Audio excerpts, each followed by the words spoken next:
ఇవి కానీ చదివితే దుష్టశక్తుల వలన విననిచ్చి బాగుపరిచేలా చేస్తాయి. నమస్యామి హరిం రుద్రం బ్రహ్మాణంచ గణాధిపం దేవీం సరస్వతీం చైవ మనోవాక్ కర్మభిస్సదా. మనోవాక్కర్మభిస్సదా అంటే త్రికరణములతోని నేను హరిని, రుద్రుని, బ్రహ్మదేవుని, గణపతిని, సరస్వతీదేవిని నమస్కరిస్తూ చెప్తున్నాను అంటున్నారు సూత పౌరాణికుల వారు.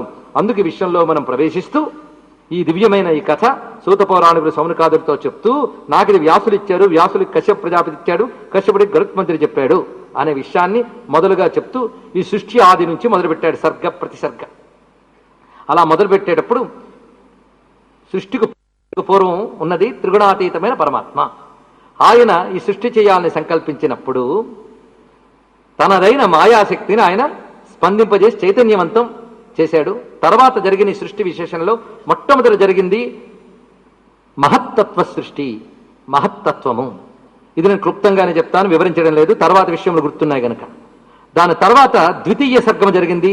దీని పేరు భూత సర్గం అంటారు. మహత్తత్వం నుంచి భూత సర్గం జరిగింది. మహత్తత్వం అంటే ఇంకా తెలియాలంటే పొలము నాటడం ముందు మడి వేస్తారు, మడినారులాగా. అలా సృష్టి అంతటి యొక్క సమిష్టి తత్వాన్ని మహత్తత్వం అని చెప్తున్నారు.